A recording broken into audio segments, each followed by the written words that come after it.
नमस्कार। मातृशक्ति और पितृशक्ति, मैं जो वीडियो बना रहा हूँ, इन वीडियो में मेरा जो पिछली वीडियो में आप देखेंगे कि मैक्सिमम सेल्फ एनालिसिस स्वाध्याय पर ध्यान जोर है, जो हमारे देश में बहुत घोर अभाव है उसका। और उसके कारण जो मैंने 4-5 अपने बताया कि भाई ऐसे स्तंभ बना लीजिए, वो तभी बनेंगे जब हम अपनी वास्तविकता को जानेंगे, और वो जानेंगे जब जब हमारा स्वाध्याय होगा, यानी कि हम सेल्फ एनालिसिस करेंगे। लेकिन उस सेल्फ एनालिसिस को नकारने के लिए हमारी आस्थाओं के संचालनकर्ताओं ने कुछ ऐसे विकल्प दिए हैं कि भाई आपने अगर अपने आप को मत जानो, आप सफलता लेनी है। हम उनको दे दिया सफलता मेटेरियलिस्टिक भौत भाग के बढ़ावे को बढ़ाने के लिए आस्थाओं के कुछ आडंबरों की प्रक्रिया बता दी, और उन प्रक्रियाओं के करते के साथ साथ अपने कर्म में, जो कि हमारी कर्म प्रधानता ये थी कि भाई वो मोरल नैतिकता के आधार पर हो, स्वाध्याय के आधार पर हो।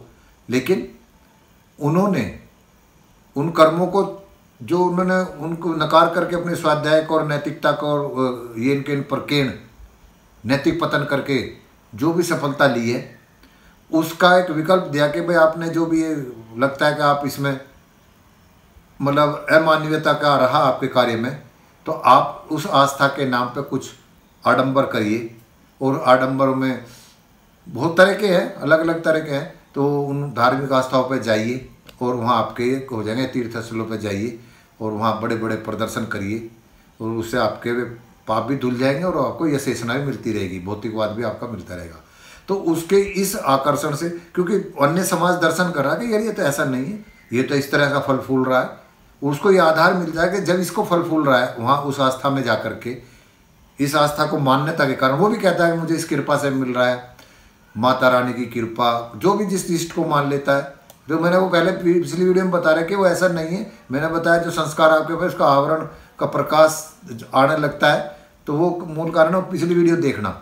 लेकिन उनके इस आधार से जो वंचित निर्बल लोग हैं वो ये समझते हैं कि भाई जब ये ऐसा करके ऊपर बढ़ रहे हैं, लगातार तरक्की कर रहे हैं, तो वो इस कारण उस तरफ उस आस्था में बिलीव कर रहे हैं, विश्वास कर रहे हैं, और ऐसे आडंबर कर रहे हैं, चाहे कर्जा लेके कर रहे हों, पर मान लिया उन्होंने भी कि भाई वहाँ चमत्कार। तो वो तो अपने पाप धो रहा है उन विद्वानों के द्वारा बताई नीति के द्वारा, कि सफलता भी अज्ञानता भी हो रही है, इसके कारण मिल लिया, और इस कारण को अगर मैं अनैतिकता कर रहा हूँ तो मैं ये उसका उपाय कर रहा हूँ। ये उन विद्वानों ने दिया उनको अपनी आजीविका चलाने के लिए, अपना भरण पोषण के लिए, अपने धर्म से अपनी आस्था के विपरीत जा करके वो ऐसा कार्य कर रहे हैं। और जो नीचे का तबका है वो ये देख रहा है कि भाई ये सबका गलत करके भी इसको चमत्कार भी हो रहा है, इसके प्रसिद्धि भी आ रही, इसके धन वर्षा भी हो रही, पद राजनीतिक हों व्यापारिक हों, जो भी है उन्हें सफलता मिल रही, वो इस आकर्षण से वहाँ, यानी कि वे चमत्कार के आस में वहाँ जा रहे हैं। दोनों ही एक दूसरे को अट्रैक्ट कर रहे हैं, और एक गलत धारणा से जा करके इस वैश्विक मानवीय और प्राकृतिक के सहयोगी आस्था विचारधारा को हमने घटाते चले जा रहे हैं। तो मेरी निवेदन है, मेरा पुनः निवेदन है कि वे चमत्कार के आस में वहाँ ना जाए, और जो ऊपर सफलता प्राप्त कर रहे वे इस चक्कर में ना जाए। इसमें मैं कहूँगा कि वो तो उसमें मेटेरियलिस्टिक जीवन में साधन वो ढूंढ रहे हैं, यश भी ढूंढ रहे हैं, सम्मान भी ढूंढ रहे हैं। वे चमत्कार की वजह से हमें सम्मान मिल जाएगा, वो नैतिक पतन और भी ज़्यादा करते हैं, तो वो चक्कर में लग रहे हैं। तो वो ये नहीं सोच रहे कि भैया ये जो मैंने बताया मेटेरियलिस्टिक सफलता हो या राजनीतिक इनके सफलता, जो भी आप इस तरह की सफलता ले रहे, वो चर्चा में ला सकती है, आपको सम्मान नहीं दिला सकती। आज राजनीतिक गलियारों में भी देख लो कितना अपमान हो रहा है, जो इस तरह के लोग सत्तासीन भी रहे हैं। ऐसे व्यापार में भी देख लो, क्या देश निकाले भी हो रहे हैं, अपमानित भी हो रहे हैं, व्यापारी धराशायी भी जा रहे हैं, दिवाली भी हो रहे हैं। तो ऐसे चमत्कार और ऐसे समाधान से विमुख, इसको मुंह मोड़ लीजिए, वास्तविकता में आइए। क्योंकि सम्मान तो मैंने बताया था, अमीरी